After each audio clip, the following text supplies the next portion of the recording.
Oi, amiga, bom dia, tudo bem? Será que você tem 8 minutos para me dar? Vamos tomar um café? Tô precisando conversar. O que eu queria falar com você aqui hoje, talvez não seja uma dor sua, talvez você não se encontre nesse lugar de fala, mas eu tenho certeza que tem muitas mães que sim, principalmente aquelas mães que foram mães solo, ou que ainda são mães solo. Queria compartilhar com vocês um pouquinho do que foi esses 13 anos de mãe solo e o resto da vida, né? Porque eu sou mãe solo de um filho. Lindo, maravilhoso. Mas eu sou. E eu queria dizer pra vocês um pouquinho do que foi. Bem pouquinho mesmo, né? Um pedacinho no meio desse oceano todo que a gente já viveu. O que eu queria te dizer é o seguinte: existem certas coisas que só uma mãe vai entender. Não que o pai não seja capaz de viver, ou de abdicar, ou de abrir mão de coisas. Sim, ele é. Mas tem coisas que é só com mãe mesmo. Sabe? Eu nunca fui o tipo de pessoa que gostasse de ocupar o lugar de vítima, que gostasse de ficar reclamando pros outros, ou que gostasse de ficar contando história triste para que todo mundo tivesse pena de mim. Nunca fui mesmo, até porque eu não tive tempo para isso. Como eu tô dizendo, eu tinha uma criança que precisava de mim, independente da forma como eu estivesse. Ela precisava que eu estivesse lá. E foi nesse precisar de mim que eu entendi que eu precisava abrir mão até mesmo de estar com ele, para poder fazer com que ele um dia tivesse condições boas, que um dia ele tivesse uma saúde, um dia ele tivesse um momento de lazer. E o que eu quero dizer com isso? Quando eu estava, o João Gabriel, ele é fruto de uma união estável, que não foi tão estável assim. Com 5 meses, o pai resolveu sair de casa e aproveitar a vida, e foi. E com 9 meses, eu voltei para casa dos meus pais, para poder ganhar o João Gabriel. E foi aí que tudo começou.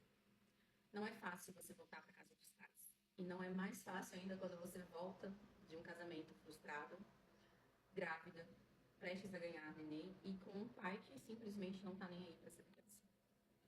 Então, você imagina nesse cenário como que eu não estava e como que não estavam os meus pais também, porque eu estava voltando para dentro da casa deles, nessa situação, nessas condições. Não foi fácil para ninguém, nem para mim, muito menos para eles. A gente voltou para casa dos meus pais. João Gabriel nasceu.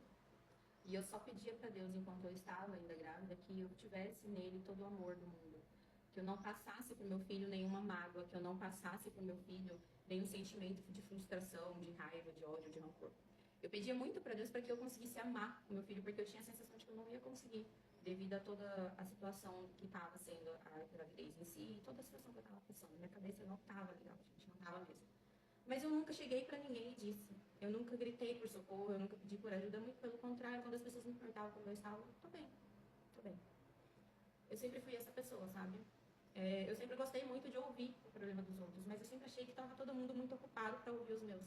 Então eu não queria ocupar ninguém, eu não queria encher o ouvido de ninguém com os meus problemas. Os meus problemas cabiam a mim, sempre couberam a mim, e eu dava o meu jeito e resolvia.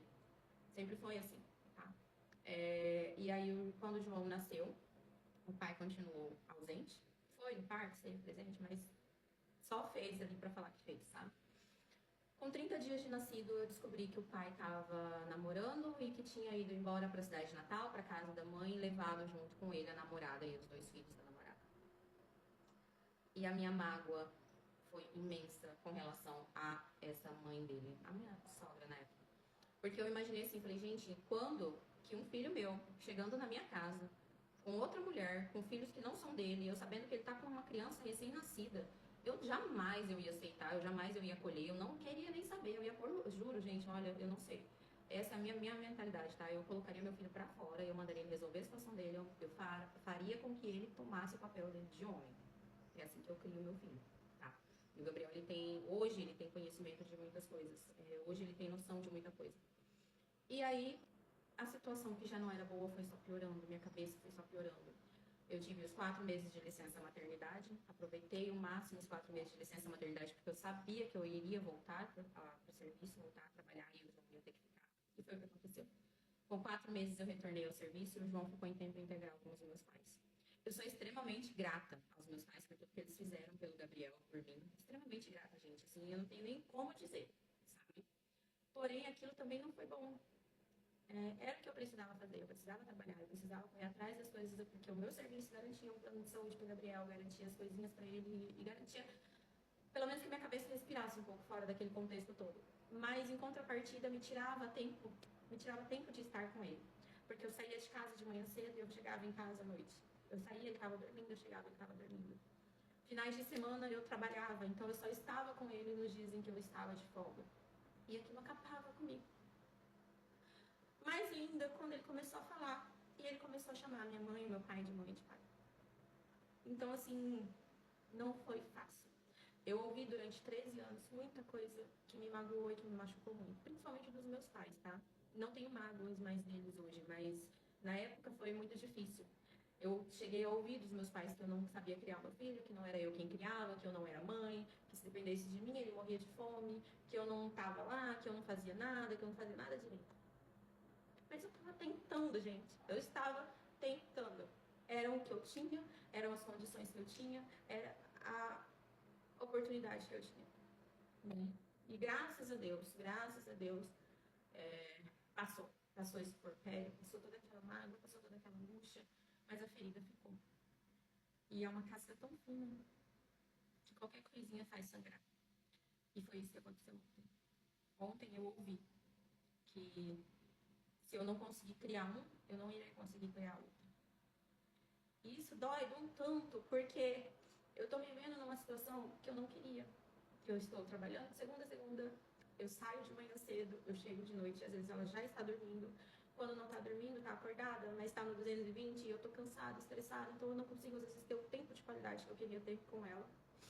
Sábado e domingo, sempre estou trabalhando, salvo os dias que eu estou de folga, não é sempre que cai no sábado ou que cai no domingo. Então, na maioria dos finais de semana, eu passo o final de semana inteiro longe da minha bebê, que vai fazer 2 anos. Gente, isso dói. Dói de um tanto. E o que eu queria dizer? Que se a pessoa, ou que se as pessoas que criticam a gente, se elas nunca estiveram ao nosso lado quando a dor era grande, isso eu tô falando lá atrás do João Gabriel, se não estiveram no momento da dor, se não viveram o que eu vivi comigo, e se não sangraram o que eu sangrei, não tenho direito. Não tenho direito de julgar. Não tem. E tem 3 coisas que não voltam atrás. Uma flecha lançada, um tapa dado e uma palavra maldita. Era isso. Eu só precisava de 8 minutos. Muito obrigada. Se isso não falou com você, eu tenho certeza que vai falar com alguém. E se você acha que tem alguém que precisa ouvir isso, compartilha com ela, porque ela não está sozinha. Todas as vezes que eu chorei no colo de Deus.